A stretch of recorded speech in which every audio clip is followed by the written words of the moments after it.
Comenzamos la segunda parte de la clase 8 de práctica de recta en el plano y en este video vamos a trabajar haz de recta que pasan por un punto, ángulo entre dos rectas y posiciones relativas de dos rectas en el plano. Comenzamos con haz de recta que pasan por un punto. Para ello, definimos el haz de recta es el conjunto de las infinitas rectas del plano que pasan por un punto P sub 0 de coordenadas x0 y 0 que se denomina núcleo del haz. Fíjense, por un punto pasan infinitas rectas y dijimos que con por dos puntos solamente va a pasar una recta. Acá tenemos el punto llamado núcleo del haz, que es el punto P sub 0, x0 y 0, y que por él pasan infinitas rectas. Por lo tanto, la ecuación del haz de recta tiene el formato y menos y sub 0, donde y es la ordenada del punto de paso, igual a la pendiente por x menos x sub 0, que es la abscisa del punto de paso. Y esta ecuación es la ecuación explícita del haz de recta que pasa por un punto. Tomemos un ejemplo para ver cómo calculamos la ecuación de un haz de recta. Hallar la ecuación del haz de recta cuyo núcleo del haz es el punto P sub 0 de coordenadas menos 1, 2. Lo único que tenemos que hacer es tomar de la ecuación del haz de recta las coordenadas del punto y reemplazarla. El y sub 0 tomará el valor 2 y el x sub 0 el valor menos 1. Reemplazando la ecuación nos queda y menos 2 igual a m por x menos menos 1. De donde entonces la ecuación nos queda y menos 2 igual a la pendiente por x más 1. Esta es la ecuación del haz, o sea, conociendo la pendiente de la recta, nosotros podemos obtener cualquier ecuación del haz. Veamos entonces el punto B, que dice lo siguiente. Si queremos encontrar la ecuación de una de las rectas del haz que pasa por un punto en particular, por ejemplo, menos 3, menos 4, primero deberemos calcular la pendiente. Entonces, la pendiente se calcula como y1 menos y sub 0 sobre x1 menos x0. Recuerden que la pendiente siempre es cateto opuesto sobre cateto adyacente. Entonces, entre dos puntos lo que hacemos es la variación de la ordenada dividido la variación de la abscisa. Entonces, tenemos la ordenada del punto A es menos 4 y la ordenada del punto I sub 0, que es el núcleo del haz, vale 2. Entonces, menos 2. Y la abscisa del punto A es menos 3 menos la abscisa del punto P sub 0, que es menos 1. Menos 1 nos queda más 1. Por lo tanto, la pendiente toma el valor menos 6 dividido menos 2, que es 3. Reemplazando en la ecuación, entonces nos queda y menos 2, la pendiente vale 3 por x más 1. De allí despejamos el valor de y, aplicamos propiedad distributiva en el segundo miembro de la igualdad y nos queda 3 por x, 3x, 3 por 1, 3, y despejando y nos quedará igual a 3x más 5. Por lo tanto, la ecuación de la recta del haz que pasa por el punto P sub 0 y por el punto menos 3, menos 4, tendrá esta ecuación igual a 3x más 5. Vamos a ver cómo se calculan los ángulos entre dos rectas. Para eso vamos a trabajar con un ejercicio de la práctica. Vamos a tomar uno de ellos, donde tenemos una recta delta 1 dada por la ecuación 2x menos y más 2 igual a 0, que es la ecuación implícita de esa recta, y otra recta delta 2 de ecuación, también implícita, 1/3 de x menos y menos 3 igual a 0. Nosotros conocemos, al tener la ecuación implícita, conocemos a sus vectores normales. Por lo tanto, si las graficamos, las rectas, cuyas gráficas ven aquí, la delta 1 graficada en color verde, la delta 2 en color rojo, vemos que tenemos los vectores normales. Si prolongamos esos vectores normales, el ángulo que forman los vectores normales coincide con uno de los ángulos de la recta, que es el que está marcado con delta 1 y delta 2. Fíjense que en la gráfica vemos claramente que cuando se cortan dos rectas, quedan determinados en el plano cuatro ángulos. El delta 1, delta 2, su ángulo suplementario que está marcado con dos líneas, y a su vez los opuestos por el vértice. El opuesto por el vértice delta 1, delta 2, y el opuesto por el vértice de este que está marcado con dos rayitas que podemos llamarle beta. Que a su vez, como es un ángulo adyacente, que quiere decir tienen un lado en común, son ángulos suplementarios. Por lo tanto, nosotros lo que vamos a hacer a la práctica es calcular uno de los cuatro ángulos de la recta y el otro lo calculamos como un ángulo suplementario, por diferencia 180. Los otros dos van a ser los opuestos por el vértice de cada uno de ellos. Bien, nosotros entonces dijimos que el ángulo que forman las rectas es igual al ángulo que forman los vectores normales. Con una aplicación del producto escalar podemos calcular a través del coseno el ángulo que forman las dos rectas, que en este caso dijimos va a ser coincidente con el ángulo que forman los vectores normales. Y lo calculábamos como el producto escalar entre los vectores divididos los módulos de dichos vectores normales. El vector normal de la recta delta 1 tiene componentes 2 y menos 1. El vector normal a la recta delta 2 tiene componentes 1/3 y menos 1.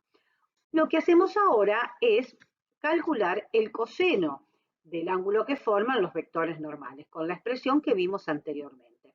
Reemplazamos los vectores por sus componentes, el vector normal 1, 2 menos 1, el vector normal 2, 1/3 menos 1, y dividimos esa expresión que nos va a dar un número en el numerador por el producto de los módulos de dichos vectores. O sea, va a ser la raíz cuadrada de 2 al cuadrado más menos 1 al cuadrado por la raíz cuadrada de 1/3 al cuadrado más menos 1 al cuadrado. Bueno, realizando esa operatoria, en el numerador, recuerden que el producto escalar se daba como el producto de las componentes correspondientes, o sea, la primer componente del primer vector por la primer componente del segundo vector, más segunda componente del primer vector por segunda componente del segundo vector. Haciendo ese producto llegamos al numerador a 5/3 y en el denominador, calculando los módulos, vemos que el módulo del vector n1 es 2 al cuadrado más 1, que es raíz de 5, y luego para el n2 es 1/3 al cuadrado, que es un noveno, más 1 que nos da 10 noveno. Como tienen los mismos índices, podemos agrupar todo bajo la misma raíz y hacer el producto, y nos queda 5 por 10, 50 novenos. Por lo tanto, nosotros lo que tenemos que calcular ahora, sabemos que el coseno del ángulo que forman estos vectores, que no lo conocemos, nos está dando 5/3 dividido la raíz de 50 novenos. Por lo tanto, lo que tenemos que calcular ahora es el ángulo. ¿Cómo lo hacemos? Con la función inversa del coseno, que es el arco coseno. Y en la calculadora lo hacemos con shift coseno de 5/3 dividido raíz de 50 novenos. Eso nos da 45 grados. Vale decir que uno de los ángulos que forman la recta nos da 45 y vamos a calcular entonces el suplementario para ver este otro ángulo que está marcado con dos rayas. Entonces, si ese ángulo es 45, el suplementario va a ser 180 menos 45, que es 135. Vale decir, este ángulo mide 135, este 45, y tenemos los otros dos que son los respectivos opuestos por el vértice. O sea, este también va a medir 45 y este, que es el opuesto del que está marcado con dos rayas, 135. Y así calculamos los cuatro ángulos de los vectores. Analicemos ahora las posiciones relativas de dos rectas en el plano. Tomemos un primer caso. Dos rectas paralelas. Decimos que dos rectas son paralelas, o sea, delta 1 es paralela a delta 2, si los vectores normales son paralelos. Es decir, dos vectores son normales y están dados por componente, decimos que el vector normal 1 de componentes A1, B1 va a ser igual a un escalar por las componentes del vector N2, que tiene componentes A2, B2. Es decir, sus componentes son proporcionales. Tomemos un ejemplo. Vamos a analizar la posición relativa de las siguientes rectas. Una recta delta 1, cuya ecuación implícita es 2x más 3y menos 4, y una ecuación de una recta delta 2 de ecuación 6x más 9y más 5. Entonces, aquí tenemos las gráficas representadas con los colores respectivos. La que está en verde es la recta delta 1 y la que está en rojo la ecuación de la recta delta 2. Ven que si dos rectas son paralelas, sus vectores normales son paralelos. Entonces, como nosotros conocemos la ecuación implícita de la recta, conocemos sus vectores normales. Entonces, decimos lo siguiente. Si la recta delta 1 es paralela a la delta 2, y entonces los vectores normales son paralelos, entonces este vector n1, por ser paralelo a n2, se cumple que van a ser iguales cuando yo al n2 lo multiplico por un escalar. Entonces, como conocemos a los vectores normales por sus componentes, o sea, las componentes del vector normal n1 es 2 y 3, y la recta delta 2, el vector normal, tiene componentes 6, 9, decimos entonces que para que sean paralelos se tiene que cumplir lo que dijimos en esta expresión. Que si los vectores estos dos son paralelos, entonces se cumple la igualdad cuando encontremos un escalar que nos da la proporcionalidad entre dichos vectores. Por lo tanto, decimos que el vector n1, que de componentes 2, 3, ahora expresado por componente los vectores, va a ser igual a un alfa por el vector n2, pero el vector n2 tiene componentes 6, 9. Por lo tanto, dos vectores van a ser entonces paralelos si se cumple dicha igualdad. Si se cumple dicha igualdad y dos vectores expresados por componente van a ser iguales cuando las componentes respectivas son iguales. Es decir, cuando 2 es igual a alfa por 6. Despejando el alfa y pasando el 6 dividiendo me queda 2/6, que es 1/3. Y ahora veamos con las segundas componentes. 3 tiene que ser igual, la segunda componente del primer vector, igual a alfa veces 9, que es la segunda componente. Despejando, el 9 pasa dividiendo, me queda 3/9, igual a 1/3 e igual a alfa. Si ustedes miran, los alfas que obtuvimos para los dos son iguales, por lo tanto, podemos decir que si nosotros dividimos, como lo hicimos recién, la primer componente del primer vector por la primer componente del segundo vector, que es 6, o sea, hicimos A1 sobre A2, nos dio igual que cuando dividíamos la segunda componente del primer vector, el B1, dividido la segunda componente del segundo vector, que es B2, y nos dio el mismo valor de alfa. Pero, ¿qué pasa si nosotros dividimos ahora los términos independientes? Dividimos el C1, que vale menos 4, dividido el C2, que vale 5. Esto nos da, fíjense, multiplicado por alfa, menos 4 quintos. Alfa menos 4 quintos, pero en los casos anteriores, cuando tomábamos los coeficientes de X, los coeficientes de Y, nos daba 1/3. Por lo tanto, conclusión, cuando tenemos la ecuación implícita de una recta y analizamos la proporcionalidad entre los coeficientes y se da con los coeficientes en X, la relación igual a la relación de los coeficientes en Y, nos da el mismo valor de la constante de proporcionalidad, pero el término independiente nos da otro valor, podemos asegurar que las rectas son paralelas. Sintetizando, si nosotros tenemos dos ecuaciones en forma implícita, es suficiente que hagamos el coeficiente de x dividido el coeficiente de x de la segunda ecuación y obtenemos un valor. Luego hacemos el coeficiente de la y de la primera ecuación dividido el coeficiente de y de la segunda ecuación y si nos da exactamente el mismo valor en las dos, ya estamos en condiciones de asegurar que las rectas son paralelas. Revisamos con los términos independientes. Si hacemos el término independiente de la primera dividido el término independiente de la segunda y el valor que nos da no coincide con los cocientes anteriores, entonces ahí ya podemos decir que las rectas son paralelas. Vamos a ver qué pasa ahora cuando sí nos dan los tres valores iguales. Entonces, tenemos la relación entre A1 y A2 igual a la relación entre B1 y B2 igual al alfa, pero entre C1 y C2 distinto, aseguramos que las rectas son paralelas. Consideremos ahora un segundo caso y el de las rectas coincidentes.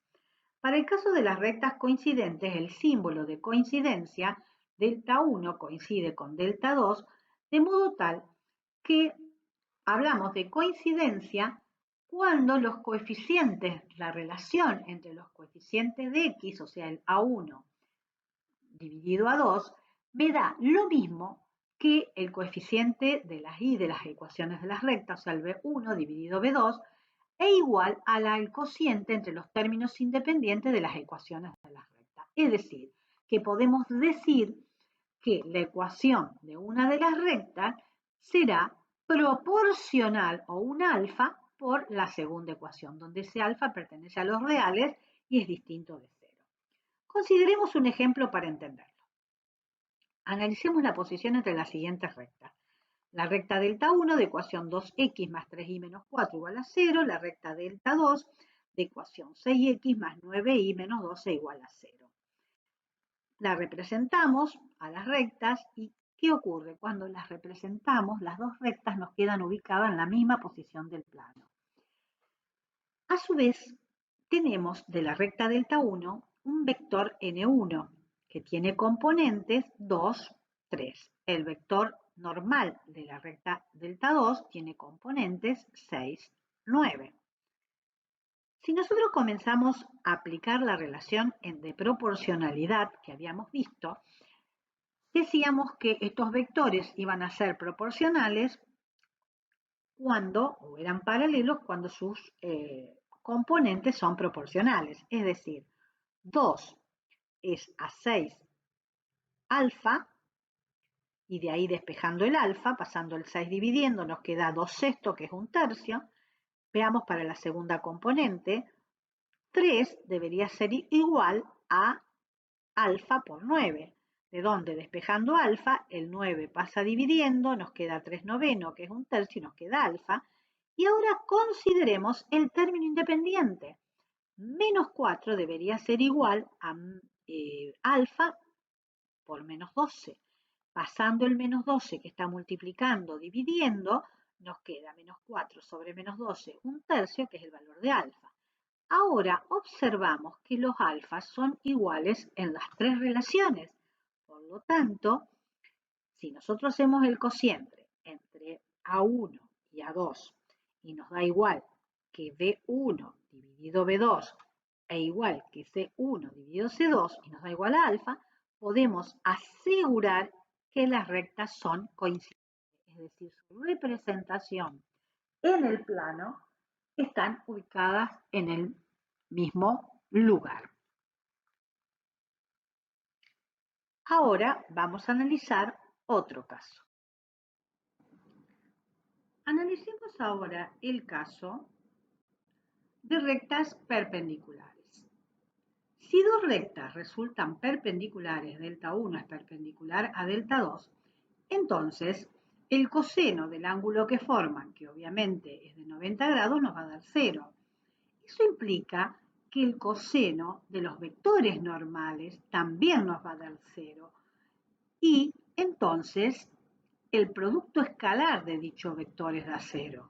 Si conocemos los vectores normales por sus componentes, ese producto escalar por componentes da 0 y resulta entonces que el producto escalar por componente será primera componente del primer vector por primera componente del segundo vector más segunda componente del primer vector por segunda componente del segundo vector y eso nos va a dar 0. Veamos un ejemplo.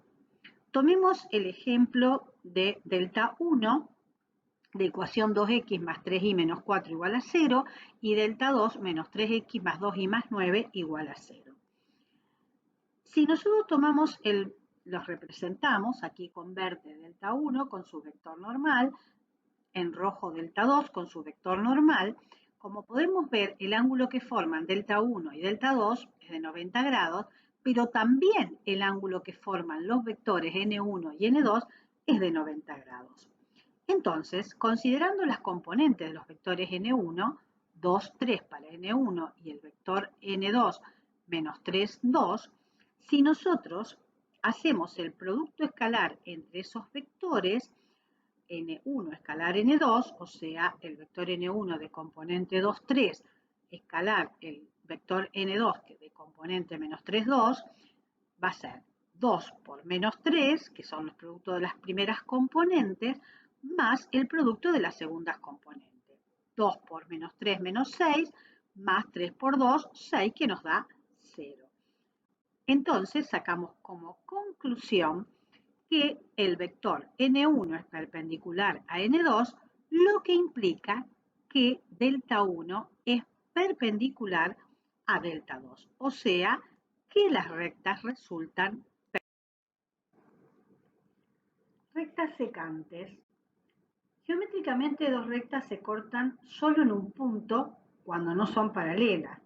Por lo tanto, hablar de la intersección entre dos rectas, y el símbolo de intersección es este que tenemos aquí, y se lee delta 1 intersección delta 2, es igual a un conjunto formado por el punto P sub 0. Es decir, dos rectas se cortan en un punto.